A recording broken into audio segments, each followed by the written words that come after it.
देश की सबसे अमीर महानगर पालिका ने कल देश का सबसे बड़ा शिक्षा बजट पेश किया। ये जो शिक्षा बजट है 3,370 करोड़ का है। इस शिक्षा बजट में digital classroom, tabs, virtual training centre, स्कूलों की जो मरम्मत है, उसके साथ साथ जो बेस्ट बस की फ्री सेवा है वो बच्चों को दी जाएगी। मैं फिलहाल मुंबई के Gokhale road municipal corporation school में हूँ। यहाँ पर 5 स्कूल स्थित हैं। ये जो 5 स्कूल है वो बीएमसी के स्कूल हैं, जिसमें इंग्लिश, हिंदी, मराठी और गुजराती, उसके साथ साथ सेकेंडरी स्कूल जो है वो शामिल है। कई सारे बच्चे स्कूल में आना शुरू कर दिए हैं। कोरोना काल के बाद जो बच्चे हैं अब आमतौर पर रेगुलरली स्कूल आ रहे हैं, उन्हें कई सारी सेवाएं फिर से दी जाएंगी। स्कूलों में बहुत सारी ऐसी सेवाएं हैं जिनकी संख्या जो है बढ़ाई जाएगी। मैं आपको अब डिजिटल क्लासरूम जो है जिसकी संख्या बहुत ज़्यादा बढ़ाने वाली है बीएमसी स्कूल्स में, वो आपको दिखाना चाहती हूँ। यहाँ पे देख सकते हैं जो बच्चे हैं डिजिटल क्लासरूम में फिलहाल पढ़ रहे हैं। यहाँ पे उनकी टीचर उन्हें पढ़ा रही है और ये जो है बोर्ड जो होता है डिजिटल होता है, जिस वजह से जो बच्चे हैं सिर्फ बोर्ड पर लिखते हुए नहीं, लेकिन उनके सामने कई सारे चित्र आते हैं, जिस वजह से वो यहाँ पे सीखते हैं। और ये जो एक प्रावधान है इसका एक बढ़ाया गया है, संख्या बढ़ाई गई है पूरे बीएमसी स्कूलों में। मेरे साथ यहाँ पे लीना देसाई जी हैं जो कि प्रिंसिपल हैं यहाँ की। मैम, मैं जानना चाहती हूँ कि कई सारे ऐसे प्रावधान पेश किए गए हैं कल बीएमसी स्कूल के बजट में, जहाँ पर बच्चों के लिए बहुत सारी सुविधाएं देने वाले हैं। तो ये सुविधाएं क्या होंगी और क्या कहना चाहेंगे आप? वैसे पहला तो जैसे आप लोगों ने पढ़ा है कि डिजिटल क्लासरूम पे ज़्यादा जोर दिया है, तो ये हमारे लिए बहुत खुशी की बात है और अच्छी भी बात है कि डिजिटल क्लासरूम के लिए वो लोग फंड हमें दे रहे हैं। फिलहाल हमारे स्कूल में दो डिजिटल क्लासरूम है, तो अगर डिजिटल क्लासरूम की संख्या बढ़ जाएगी तो हमारे लिए भी आसानी हो जाएगी, क्योंकि बच्चे को ऑडियो विजुअल में जब हम कुछ पढ़ाते हैं तो उनको बहुत अच्छा लगता है, इंटरेस्टिंग लगता है। और बहुत सारे कॉन्सेप्ट ऐसे होते हैं कि with the help of charts या सिर्फ एक्सप्लेनेशन पे आप उनको नहीं सिखा पाते हैं, तो उसके लिए ये हमें ऑडियो विजुअल बहुत हेल्पफुल रहता है। और आप देख भी रहे हैं कि जब हम लोग ऑडियो विजुअल से सिखाते हैं, डिजिटल क्लासरूम में आते हैं तो बच्चे भी ज़्यादा आते हैं, ज़्यादा संख्या में उपस्थित रहते हैं। आज देख रहे हैं कि हमने बच्चों को कंपल्शन नहीं किया है स्कूल में आने का, लेकिन फिर भी बच्चे बहुत आ रहे हैं स्कूल में, जस्ट बिकॉज कि उनको मालूम है कि हम डिजिटल क्लास में जाएंगे, हमें सब देखने को मिलेगा। तो ये हमारे लिए बहुत खुशी की बात है कि अगर डिजिटल क्लासरूम होते हैं तो it's very good, well and virtual training के साथ साथ टैब और स्कूलों की मरम्मत, और फिर जो बच्चे हैं कहीं दूर से आते हैं तो उन्हें बेस्ट बस की जो सेवा है फ्री में दी जाएगी। ये सब भी जो है संख्या बढ़ाने वाले हैं, इस शिक्षा बजट में पेश किया गया है। तो क्या कहना चाहिए?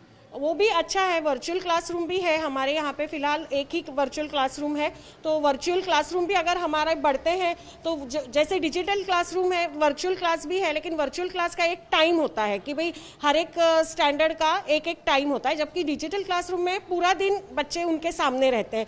तो वर्चुअल क्लास भी अच्छा है, डिजिटल क्लासरूम भी अच्छा है। वर्चुअल क्लासरूम सिर्फ ये है कि दूसरी जगह से रिले होके आएगा, जबकि डिजिटल क्लासरूम अपने बच्चे लोगों कभी भी ऑपरेट कर सकते हैं। तो हमारे लिए तो ये बहुत खुशी की बात है कि अगर वर्चुअल क्लासरूम भी स्कूल में बढ़ रहे हैं तो भी बहुत अच्छा है हमारे लिए।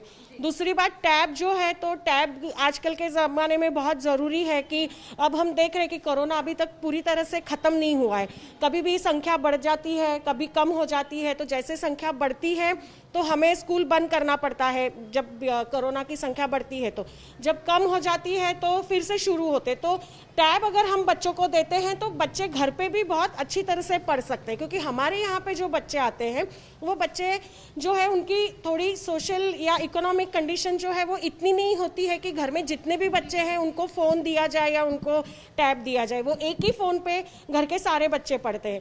तो अगर बच्चे लोगों को टैब अगर दिया जाएगा तो उनके लिए भी बहुत आसानी रहेगी और कोई भी बच्चा जो है वो शिक्षा से वंचित नहीं रहेगा। जो शिक्षण देने का हम प्रयत्न कर रहे हैं उससे वंचित नहीं रहेगा, तो ये बहुत ही अच्छी बात है। दूसरी बात जो बेस्ट के पास की है, तो वैसे मेरे स्कूल में तो नज़दीक से ही बच्चे आते हैं, लेकिन जो कुछ बच्चे दूर से आ रहे हैं तो उनको अगर फ्री में बेस्ट का पास मिल रहा है तो वो भी बहुत अच्छा है, तो वो खुद आ सकते हैं। क्योंकि कभी कभी क्या होता है कि पैसे ना होने की वजह से टिकट के वो नहीं आ पाते, वो बैठ जाते हैं घर में कि आज पैसे कम है या पैसे नहीं है तो मैं नहीं जाता हूँ। लेकिन अगर उनके पास पास है, वो भी फ्री में मिला हुआ, तो फिर उनको कोई दिक्कत नहीं है स्कूल में आने की। हम कुछ बच्चों से जानते हैं डिजिटल क्लासरूम उन्हें कैसा लगता है, जो टैब की संख्या है बढ़ाने वाले हैं। आप डिजिटल क्लासरूम अभी पढ़ रहे थे, कैसा लगता है आपको जब आप डिजिटली पढ़ते हैं? तो मुझे बहुत अच्छा लगता है डिजिटल क्लासरूम में रहने को, बहुत एकदम अच्छे डिजिटल पे दिखता है सब कुछ और पढ़ने में भी बहुत मज़ा आता है। अच्छा, टैब्स की जो है सबको टैब्स दिए जाएंगे, खास करके जो वर्चुअल ट्रेनिंग होगी वो भी बढ़ाई जाएगी, तो क्या कहना चाहेंगे आप, एक्साइटेड हैं उसके लिए? हाँ, बहुत एक्साइटेड हूँ। अच्छा, इनसे भी जानते हैं हम। डिजिटल क्लासरूम है और बस की सेवा फ्री होगी और बहुत सारी ऐसी सुविधाएं मिलेंगी, क्या कहना चाहेंगे? How are you feeling? अच्छा फीलिंग है, अगर दिया जाएगा तो और भी अच्छा है। अच्छा, हाँ, डिजिटल क्लासरूम में कैसे लगता है पढ़ाई करके? अच्छा लगता है, उस पर बहुत सारे चित्र आते हैं, फिर ये देखने को भी मिलता है, पढ़ाई भी अच्छे से होती है।